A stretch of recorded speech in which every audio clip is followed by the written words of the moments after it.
Assalamualaikum warahmatullahi wabarakatuh. Saya Istilah Klasana akan menjelaskan poin A dan B, yaitu pengertian akal dan fungsi akal. Yang pertama yaitu pengertian akal secara bahasa. Menurut Kamus Arab, kata akola diartikan mengikat dan menahan. Sedangkan menurut KBBI, kata akal adalah daya pikir atau untuk memahami sesuatu dan sebagainya, pikiran atau ingatan, dan makhluk Tuhan yang mempunyai ialah manusia. Akal secara bahasa yaitu daya untuk berpikir, pikiran atau ingatan, atau mengikat. Yang kedua yaitu pengertian akal secara istilah. Menurut Ibnu Taimiyah, akal adalah nikmat yang besar yang Allah titipkan dalam jasmani manusia. Nikmat yang bisa disebut hadiah ini menunjukkan akan kekuasaan Allah yang sangat menakjubkan. Ungkapan ini terdapat dalam buku Al-Aql wa Munzilatuhu fi Islam. Yang B yaitu menurut Muhammad Abduh, akal yaitu suatu daya yang hanya dimiliki manusia sebagai sifat dasar dalam rangka mengenal dan mengetahui sifat dan wujudnya. Yang C yaitu menurut Harun Nasution, akal adalah daya berpikir yang terdapat dalam jiwa manusia.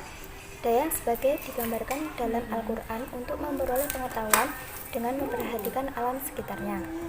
Maksudnya adalah bahwa akal juga dapat membedakan antara kebaikan dan kejahatan, dan akal juga untuk memperoleh pengetahuan. Akal secara istilah ialah daya yang digunakan untuk berpikir atau untuk memahami sesuatu yang lebih tinggi seperti pengetahuan, kecerdasan, dan lain-lain. Yang poin B yaitu fungsi akal. Menurut Muhammad Iqbal, fungsi akal adalah untuk mengolah pengetahuan dari intuisi yang diperoleh melalui pengalaman religius, iman, pemikiran, dan penemuan. Intuisi dapat dicapai apabila manusia mengenal diri mereka sendiri.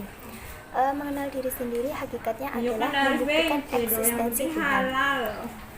Yang kedua yaitu menurut Muhammad Abduh, fungsi akal dibagi menjadi 3. Yang pertama yaitu sebagai alat untuk mengetahui barang yang mungkin ada.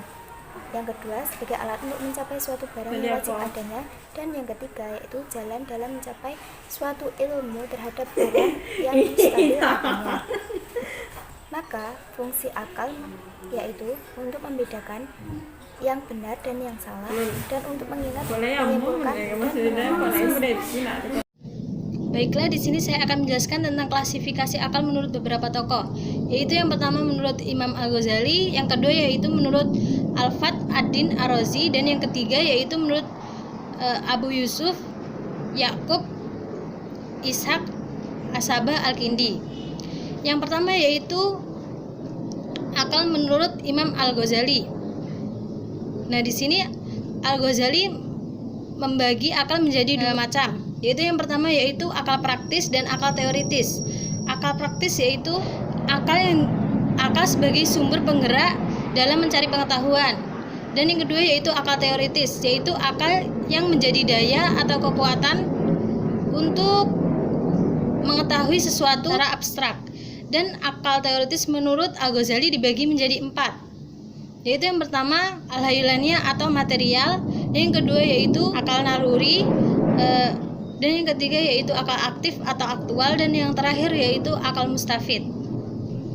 Dan yang kedua yaitu menurut Ar-Razi. Ar-Razi membagi akal menjadi 4 tingkatan. Yang pertama yaitu al-uqul al-hayulaniyah atau akal materi, yaitu merupakan akal yang dapat memperoleh pengetahuan. Dan yang kedua yaitu al-uqul al-malakah, yaitu akal kapasitas, yaitu menangkap pengetahuan dan menyusun pengetahuan tersebut. Dan yang ketiga yaitu al-uqul bifi'il, yaitu merupakan akal dengan aktualitas, yaitu akal yang dapat memperoleh dan memproduksi akal tersebut di luar materi. Dan yang terakhir yaitu al-akal al-mustafid, yaitu merupakan akal capaian, yaitu mengungkap pengetahuan tanpa adanya indrawi. Dan yang ketiga yaitu menurut Al-Kindi akal dibagi menjadi 3, yaitu al-ajzan, an-nufus, dan al-uqul. Yang pertama yaitu al-ajzan, yaitu akal yang paling rendah tingkatannya. Maksudnya di sini yaitu akal yang substansi materialnya bersifat pasif dan sangat jauh dari sumber wujud. Dan yang kedua yaitu akal nafas, yaitu akal yang sebagai penghubung antara akal ajzan dan akal ukul. Dan yang ketiga yaitu al-ukul, yaitu akal yang paling tinggi tingkatannya. Akal ini substansi imaterial bersifat murni dan berhubungan dengan sumber-sumber wujud abstrak. Poin yang terakhir yaitu poin D, kedudukan akal terhadap wahyu. Di sini kedudukan akal terhadap wahyu ada 3 pendapat. Yang pertama, menurut pendapat ulama Ahlus Sunnah, bahwa wahyu lebih didahulukan daripada akal, karena akal yang dianugerahkan oleh Allah kepada manusia untuk menerima wahyu, yang artinya jika akal jauh dari wahyu maka sangat rentan menjadi sesat dan menyimpang. Yang kedua, menurut pendapat kalangan Mu'tazilah, bahwa akal lebih didahulukan daripada wahyu, karena baik dan buruk itu bisa diukur dengan akal, serta akal juga diandalkan secara penuh dalam masalah akidah. Dan yang ketiga, menurut Ibnu Rushd, berpendapat bahwa baik akal